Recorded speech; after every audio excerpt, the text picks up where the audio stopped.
डोडो TV.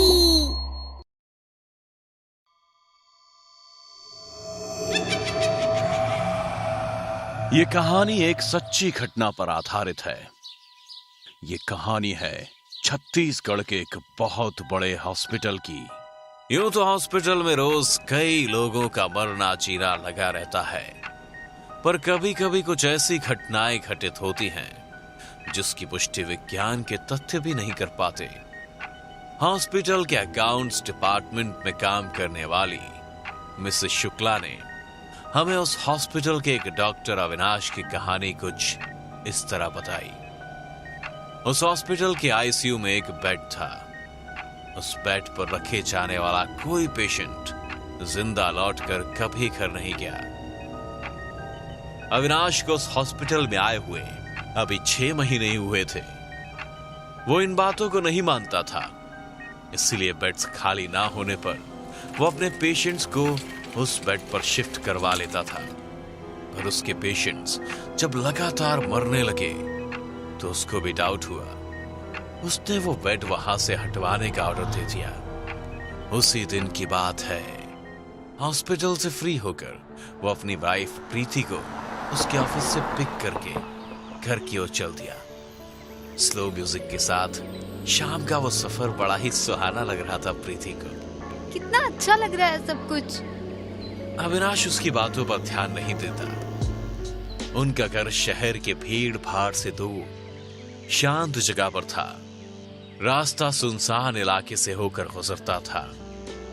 जब इनकी गाड़ी उस इलाके से गुजर रही थी तो अचानक एक औरत गाड़ी के बोनट पर आ जाती है और अपने लंबे लंबे बड़े बड़े हाथों से कांच को ढक देती है। प्रीति की तो डर से चीख निकल जाती है। कुछ दिखाई न देने की वजह से अविनाश का बैलेंस बिगड़ जाता है और एक्सीडेंट हो जाता है। जब थोड़ी देर बाद प्रीति की आंख खुली तो देखा अविनाश बुरी तरह से घायल हो गया था। वो बाहर जाकर देखती है तो वहां कोई नहीं रहता है। वो हर आने जाने वाली गाड़ी को हाथ देती है। बहुत देर बाद एक कार रुकती है। प्लीज हमारी मदद कीजिए, मेरे पति का बहुत खून बह रहा है, प्लीज। वो आदमी प्रीति की मदद करता है, उन्हें उसी हॉस्पिटल तक पहुंचा देता है। हॉस्पिटल में जगह ना होने की वजह से उसको एडमिट नहीं करते वहां। कहीं तो जगह होगी ना। देखिए पहले ही बहुत खून बह गया है। प्लीज आप लोग ट्रीटमेंट शुरू कर दीजिए। आप जितना कहेंगे मैं उतना पैसा दे दूंगी। मैम आईसीयू में एक बेड तो है खाली, पर उस पर किसी को एडमिट नहीं करते। आप मैनेजमेंट से बात कर लें तो कुछ हो सकता है। प्रीति मैनेजमेंट से बात करने जाती है। उसी हॉस्पिटल में अविनाश के कार्यरत होने की वजह से मैनेजमेंट वाले तुरंत परमिशन दे देते हैं एडमिशन के लिए।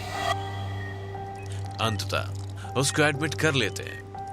जब अविनाश को स्ट्रेचर से बेड पर डालने लगते हैं तो खिड़की से वही औरत देख रही होती है जो कार एक्सीडेंट के वक्त पर वहां थी।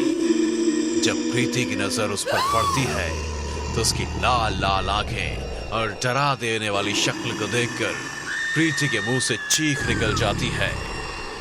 आईसीयू में जो लोग अविनाश को ट्रीट कर रहे होते हैं वो लोग प्रीति को देखते हैं और फिर खिड़की की तरफ देखते हैं, पर उन्हें वहां कोई नहीं दिखता। वो लोग ट्रीटमेंट करने चले जाते हैं। प्रीति को भी बैंडेज वगैरह लगाते हैं। रात में जब प्रीति सो जाती है तब वही औरत वहां आती है और आकर पहले अविनाश को देखती है और थोड़ी देर रुककर वो उसका गला दबाने ही वाली होती है कि अविनाश की आंख खुल जाती है।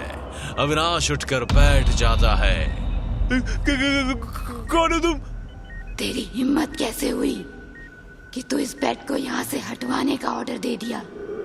और वो गुस्से से हर चीज को देखती है तो उस रूम की हर चीज हवा में उड़ने लगती है। तुम कौन हो? बोल, तुझे भी मार दूं? अभी तक कईयों को मारा है मैंने।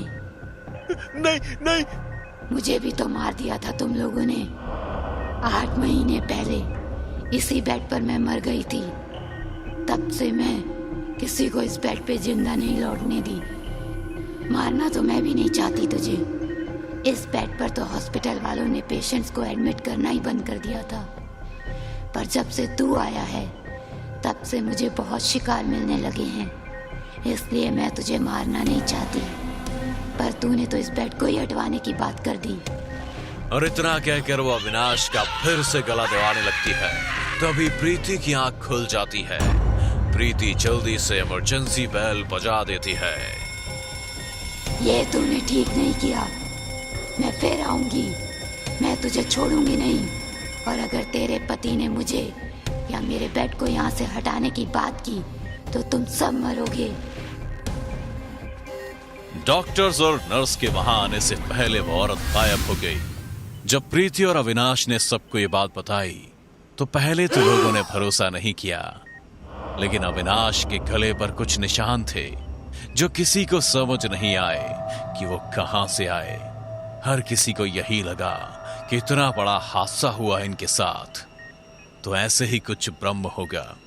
डॉक्टर्स अविनाश को आराम करने और अकेला रहने की सलाह देते हैं और प्रीति को अपने साथ ले जाते हैं। जैसे ही वो लोग उस रूम से बाहर निकलते हैं, रूम का दरवाजा एक जोर की आवाज के साथ बंद हो जाता है और कमरे से किसी के जोर जोर से हंसने की आवाज आने लगती है। हंसने की आवाज के साथ अविनाश के चीखने की भी आवाज आने लगती है।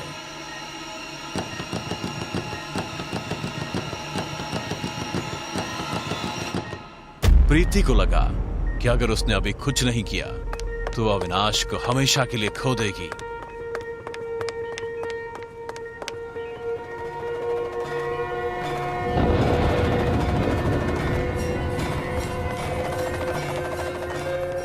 जैसे ही प्रीति त्रिशूल से दरवाजे को छूती है, दरवाजा अपने आप खुल जाता है।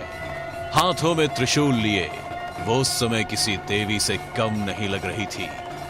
जैसे ही सब अंदर देखते हैं तो उस चुड़ैल ने अविनाश को हाथों में उठाया हुआ था और उसको मारने ही वाली थी कि प्रीति ने वो त्रिशूल सीधा चुड़ैल के पेट में घुसा दिया, जिसके कारण चुड़ैल छटपटाने लगी।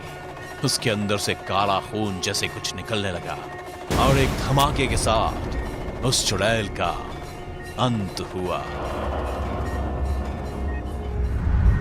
उसके बाद से आज तक वो बेड उसी हॉस्पिटल के स्टोर रूम में रखा हुआ है और उस बेड को यूज करना सख्त मना है। राहुल और प्रीति तेज कदमों से घर की तरफ बढ़ते जा रहे थे। रात का अंधेरा बढ़ता ही जा रहा था और उनके कदमों की चाल भी। राहुल भैया, हमें इधर से नहीं आना चाहिए था। इस रास्ते पर ही तो वो चुड़ैल का घर पड़ता है। हाँ प्रीति, तुम ठीक कह रही हो, पर अब डरो मत, मैं तुम्हारे साथ हूँ। हम जल्दी से घर पहुंच जाएंगे। हाँ। वो दोनों आगे बढ़ ही रहे होते हैं। रास्ते में उस चुड़ैल का घर पड़ता है। वहां पहुंचते ही अचानक से तेज हवाएं चलने लगती हैं। स्ट्रीट लाइट भी जलने बुझने लगती है और तभी सामने आती है वो बड़े नाखूनों वाली चुड़ैल। इससे पहले कि प्रीति राहुल से कुछ कह पाती, कुछ समझ पाती, चुड़ैल प्रीति के बाल पकड़कर उसे ऊपर खींच लेती है। चुड़ैल आसमान में उड़ने लगती है। उसके बड़े शरीर के सामने प्रीति का शरीर एकदम छोटा सा लग रहा था। आज मैं इसे अपने साथ ले जाऊंगी, इसका खून पी जाऊंगी और अपनी भूख मिटाऊंगी। ऐसा कहकर वो चुड़ैल प्रीति के गले पर नाखूनों की चोट करती है। प्रीति के गले पर घाव हो जाते हैं और उसका खून चुड़ैल के नाखूनों पर लग जाता है और चुड़ैल नाखूनों पर लगा खून पीने लगती है। मेरी बहन को छोड़ दो, प्लीज प्लीज उसे छोड़ दो। मेरी बहन को छोड़ दो, प्लीज उसे छोड़ दो। चुड़ैल कोई जवाब नहीं देती है और कुछ ही देर में हंसते हुए वो अपने घर चली जाती है। राहुल दरवाजा खटखटाता है। प्रीति, मेरी बहन, छोड़ प्रीति को, छोड़। अंदर से कोई आवाज नहीं आती है। राहुल दरवाजा खोलने की कोशिश करता है पर भाग कर वापस लौट जाता है। ये कहानी है मंगीपुर नाम के एक गांव की, जहां सारे गांव वाले एक चुड़ैल के डर के साए में जीते हैं। ऐसा नहीं है कि पहली बार इस गांव में चुड़ैल किसी को लेकर गई है। जो भी चुड़ैल के घर के आसपास से निकलता है, चुड़ैल उसे पकड़ लेती है और कभी कभी रात के अंधेरे में वो गांव से भी लोगों को पकड़ कर ले जाती है और उनका खून पीती है। और फिर वो चुड़ैल उसके साथ जो भी गांव वाला होता है उस घर में जाकर गायब हो जाते हैं। उस घर का गेट कभी कोई नहीं खोल पाता है, पर इस बार राहुल ने तय कर लिया था कि वो किसी भी हालत में अपनी बहन को वापस लाकर रहेगा। कोई मेरी मदद करे या ना करे, मैं जरूर अपनी बहन को बचाऊंगा। मैं आज रात को उस चुड़ैल के पास जाऊंगा। हो सकता है मुझे वहीं उसे पकड़ने का कोई तरीका मिले। राहुल ऐसा ही करता है। रात को राहुल जब चुड़ैल के घर के पास पहुंचता है तो वो देखता है कि एक छोटी सी खिड़की खुली हुई है। वो उस खिड़की के अंदर झांकता है। अंदर का हाल देखकर तो राहुल डर ही जाता है। अरे ये क्या, ये इतने सारे लोग ऐसी पीढ़ियों में जकड़े हुए, इनके शरीर पर कितनी चोटें और ये कैसे दर्द की वजह से रो रहे हैं। मेरी प्रीति, वो नहीं प्रीति, इतने दर्द में मेरी बहन और ये सब लोग भी, और ये टब में कितना खून भरा हुआ है। इतने सारे लोगों का खून मैंने इकट्ठा कर लिया है और उन्हें बोतल में बंद कर लिया है। मजा आ रहा है। चलो इन लोगों को और तकलीफ देती हूँ। ऐसा कहकर चुड़ैल उन लोगों पर वार करती है और वो सब दर्द से और चीखने और रोने लगते हैं। ये सब देखकर राहुल वहां से वापस आ जाता है। वो गांव के एक बुजुर्ग राम लखन के पास जाता है। मैं जानता हूँ राहुल कि तुम अपनी बहन प्रीति को वापस लाना चाहते हो। चलो हम अंदर बैठकर सोचते हैं कि क्या कोई ऐसा तरीका हो सकता है जिससे प्रीति वापस आ सकती है। हाँ चलिए, आप कोई तरीका जानते हो तो मुझे जरूर बताइए। हाँ, दोनों अंदर चले जाते हैं। कुछ देर बाद दरवाजा खुलता है, लेकिन राहुल अकेले ही दरवाजे से बाहर आता है और फिर दरवाजा बंद करके वहां से चला जाता है। कुछ देर बाद उसे नाथू दिखता है। राहुल, मैं तुम्हारी मदद करना चाहता हूँ, लेकिन आज ही अखबार में एक तांत्रिक बाबा के बारे में पढ़ा जो चुड़ैलों को मार देते हैं, और इसीलिए मैंने उन्हें यहाँ बुलाया है, समझे? ठीक है, चलिए अंदर चलकर उनका इंतजार करते हैं। राहुल और नाथू अंदर जाते हैं। अंदर से सिर्फ राहुल बाहर आता है और दरवाजा बंद कर देता है। कुछ देर बाद वो बाबा भी गांव आ जाते हैं। चुड़ैल का वार हो या चुड़ैल का प्रहार, गांव शहर कहीं भी मचा हो हाहाकार, करता हूँ ऐसा वार, चुड़ैल चुड़ैल को देता हूँ मैं मार, नाम है मेरा बाबा भूतमार। बाबा चुड़ैल के घर की तरफ ना जाते हुए दूसरी तरफ जाने लगते हैं। बाबा, ये आप किधर जा रहे हैं? इधर चुड़ैल का घर नहीं है, तो राहुल का घर है। बाबा कुछ नहीं बोलते हैं और राहुल के घर के पास पहुंचकर कहते हैं, अरे ओ चुड़ैल, मारू मैं कोई मंत्र, जानता हूं मैं कि तू है राहुल के अंदर। बाबा की बात सुनकर सब लोग हैरान हो जाते हैं। दरअसल उस दिन जब राहुल चुड़ैल के घर अंदर झांक कर देख रहा था, तब चुड़ैल ने उसे देख लिया था और उसके अंदर आ गई थी। चुड़ैल ने राहुल के रूप में राम लखन और नाथू को भी मार दिया था। बाबा की बात सुनकर चुड़ैल राहुल के अंदर से बोलती है, बाबा तू मुझे नहीं पकड़ सकता। ऐसा कहकर चुड़ैल राहुल के अंदर से निकलकर भाग जाती है और राहुल नीचे गिर जाता है। बाबा राहुल को पूरी बात समझाते हैं और फिर वो दोनों और कुछ गांव वाले उस चुड़ैल के घर की तरफ जाते हैं। ए चुड़ैल, बाहर आ, आज तू नहीं बचेगी, क्योंकि अब तू मेरे हाथ आएगी और मारी जाएगी। चुड़ैल बाहर आती है और कहती है, अरे ओ बाबा, मैं यही थी और यही रहूंगी, तू मेरा कुछ नहीं कर पाएगा। मंत्र मेरा दिखाए असर, चुड़ैल की शक्ति हो बे असर। अरे ओ बाबा, ये क्या किया तूने? मेरी शक्ति क्यों काम नहीं कर रही? राहुल बेटा, लो ये कैची है, अब तुम जाकर चुड़ैल का नाखून काट दो और फिर ये कभी किसी का कुछ नहीं बिगड़ पाएगी। राहुल ऐसा ही करता है। उस चुड़ैल के नाखून कटते ही वो नीचे गिर जाती है और अपनी शक्ति से बाबा उसे जला देते हैं। उसके चलते ही चुड़ैल के घर का दरवाजा खुलता है और वो सारे लोग जिसे उस चुड़ैल ने बेड़ियों में बांध कर रखा था वो बाहर आने लगते हैं, जिसे उसने कैद किया था। राहुल की बहन प्रीति भी आ जाती है। राहुल प्रीति को गले लगा लेता है।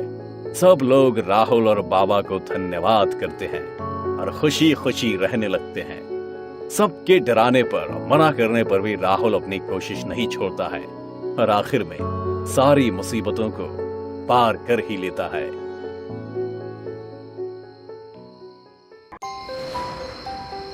मंटू आज बहुत खुश था। आज उसकी शादी जो थी। माँ, आज जितना काम करना है कर लो, कल से तुम्हें एक काम न करने दूंगा। तो बेटा, क्या तेरी शहरी दुल्हन काम करेगी? हाँ, क्यों नहीं करेगी? मेरी माँ ने पूरी जिंदगी पहले ही बहुत तपस्या कर ली। अब शादी के बाद आप शहर चल के हमारे साथ रहोगे और आप कोई भी काम नहीं करोगे। बेटा, तूने इतना कह दिया यही बहुत है। तू जा और अपनी नई जिंदगी खुशी खुशी जी। कहाँ मुझ बुढ़िया के चक्कर में रहेगा।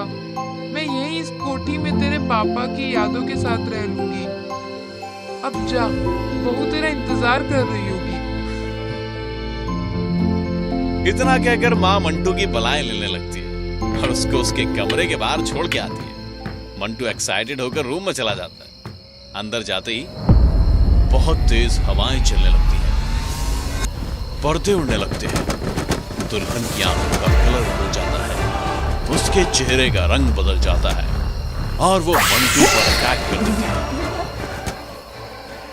दूसरे दिन सुबह जब माँ दरवाजा खोलती है तो देखती है मंटू मरा पड़ा हुआ है और बहू के हाथों में खून लगा है और दूर एक दिल पड़ा हुआ है। तूने मेरे बेटे को मार दिया।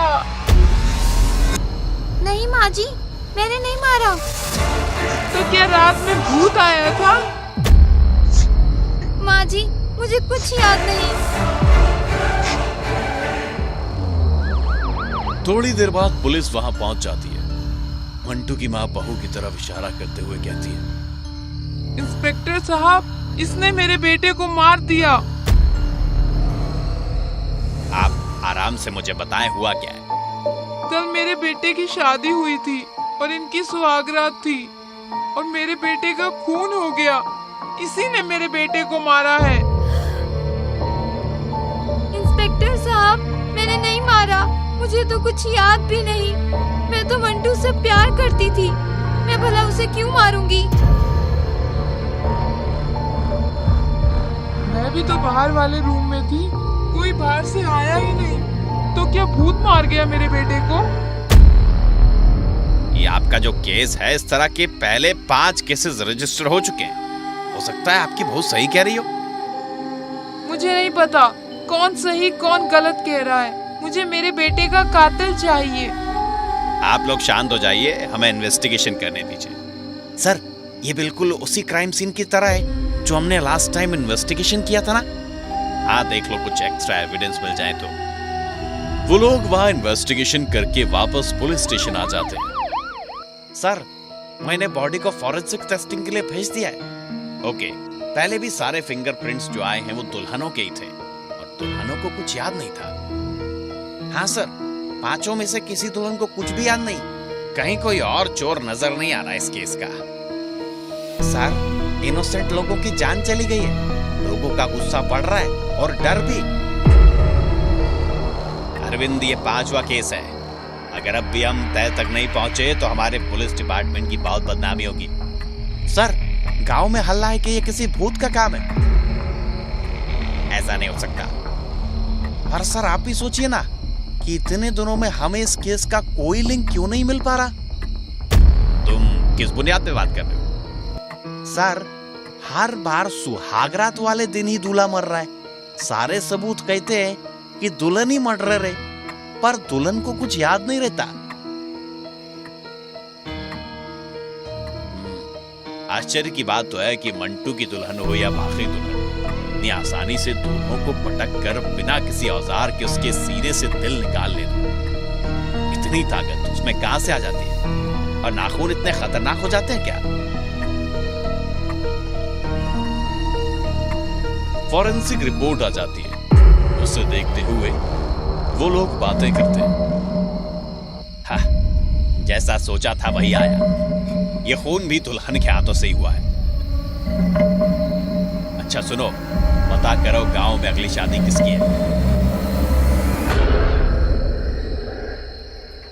सर अगली शादी तो 15 दिन बाद आपकी है। उससे पहले किसी और की तो नहीं है? सब लोग डर रहे हैं। अभी सैटरडे को एक की थी, उसने कैंसिल कर दिया। अब तो आप ही की होगी। चलो अच्छा है, मेरी शादी में अब इस केस का रिजल्ट पता चलेगा। सर आप कैसी बात कर रहे हो? आपको पता है ना कि आप मर भी सकते हो। अरे इतने इनोसेंट लोग मर रहे हैं, किसी को तो बलि का बकरा बनना पड़ेगा। अब तुम ध्यान से मेरी बात सुनो। इंस्पेक्टर अरविंद को सारी प्लानिंग समझाता है। दोनों बात करते हैं और फिर 15 दिनों के बाद इंस्पेक्टर विवेक और अवनी की शादी की तैयारी हो रही है। इंस्पेक्टर के घर में फूल पत्तियों के डेकोरेशन के साथ सीसीटीवी कैमरे भी लगाए जा रहे हैं और इंस्पेक्टर के बेडरूम को अच्छे से सजाया जाता है। शादी के बाद जब वक्त आता है सुहागरात का, तब इंस्पेक्टर बड़ी हिम्मत करके आगे बढ़ता है। प्लानिंग के अकॉर्डिंग पुलिस फोर्स बाहर खड़ी रहती है। अरविंद भी अपने कुछ कलीग के साथ रूम के दरवाजे पर खड़ा रहता है। वो लोग सीसीटीवी कैमरे पर भी नजर रखे होते हैं।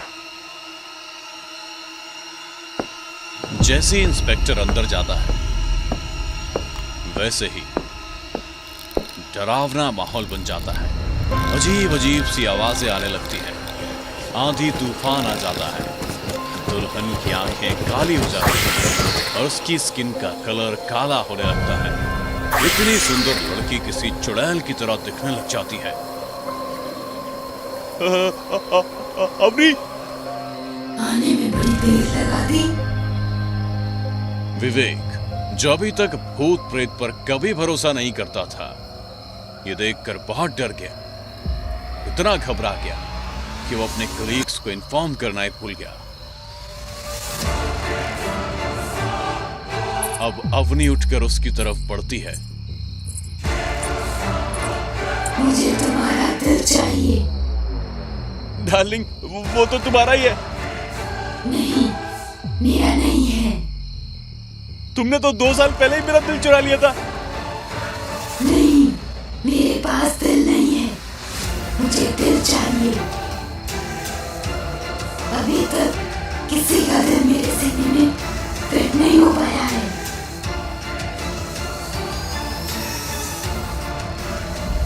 इतना कहकर वो विवेक पर कूद जाती है, उसे जमीन पर पटक कर उसके ऊपर बैठ जाती है और उसके सीने पर मारने लगती है। आज ये दिल मेरे सीने में लग जाए, बस फिर मैं वापस पूरी हो जाऊंगी। मुझे ऐसे मार के तुम्हें दिल क्यों चाहिए? मैं तुम्हारी पसलियां तोड़ दूंगी और फिर दिल निकाल लूंगी। इसी बीच किसी तरह से विवेक अपने सहयोगियों को मैसेज भेजने में सफल हो जाता है। वो लोग दरवाजा खोलकर अंदर आ जाते हैं और अवनी को विवेक से अलग करके सोफे पर बांध के बिठा देते हैं। चलो अब आराम से बात करते हैं। तुम सब एक जैसे हो, बात करने का कोई फायदा नहीं। तुम्हें मेरा दिल क्यों चाहिए था? बाकियों को भी तुमने इसीलिए मारा क्या? हाँ, तो दिल तो तुमने सबका उनकी लाश के साथ ही छोड़ दिया। किसी का दिल मेरे सीने में फिट नहीं हुआ। तुम्हारा दिल कहाँ है? मेरे पति ने सुहाग रात वाले दिन मेरे सीने से दिल निकाल कर फेंक दिया था। तो तुम उसके किए की सजा दूसरों को क्यों दे रही हो? मुझे सारे दिलों में वही दिखाई देता है। तुम क्या चाहती हो? मुझे न्याय चाहिए। उसने शादी करके मुझे मार दिया और मेरे सारे अरमानों पर पानी फेर दिया। मैं तुम्हें न्याय दिलाऊंगा, तुम शांत हो जाओ पहले। उसने मेरी जिंदगी छीन ली और मैं शांत रहूं? उसने मुझे पहले मारा, फिर मुझे अपने घर के पीछे बगीचे में दफना दिया और मेरे घर वालों से आज भी पैसे मांगता है, उन्हें परेशान करता है। क्या नाम है उसका जिसने तुम्हारे साथ ये सब किया? जैसे ही अपनी आगे कुछ बोलती, उससे पहले अरविंद पुलिस फोर्स को साइड हटाते हुए आगे चला। हटो हटो, मुझे देखने दो। अरविंद, अच्छा तो तुम आ ही गए मेरे पास। तू एक आत्मा है, तू मेरा कुछ नहीं बिगाड़ सकती। मेरे पास अग्नि का शरीर है और मेरी ताकत। आज मैं तुझे नहीं छोड़ूंगी। अरविंद अपना पिस्टल निकाल लेता है। सब लोगों के सामने विवेक को गन पॉइंट पर रखकर बोलता है, बंद करो ये बकवास, इस इन्वेस्टिगेशन को यहीं रोक दो। अब इस केस को तांत्रिक बाबा ही सुलझा सकते हैं। तभी अवनी अपनी सारी रस्सियों को तोड़कर उड़ के आकर अरविंद पर कूद जाती है और जमीन पर लिटाकर मार मार कर उसके सीने से दिल निकाल लेती है और उसको अपने सीने से लगाते हुए खूब जोर से हंसती है और फिर बेहोश हो जाती है। दरअसल अरविंद ही उस आत्मा का पति था। विवेक अपने सहयोगियों के साथ उस बगीचे में जाता है जो उस आत्मा ने बताया था। पुलिस जब चेक करती है तो वहां उन्हें जमीन खोदने पर एक मानव कंकाल मिल जाता है। वो उसे निकलवा लेता है और सम्मान पूर्वक उसका अंतिम संस्कार करवाता है। तब जाकर उस आत्मा को शांति मिल जाती है और गांव में फिर कभी ऐसा कोई इंसिडेंट नहीं होता।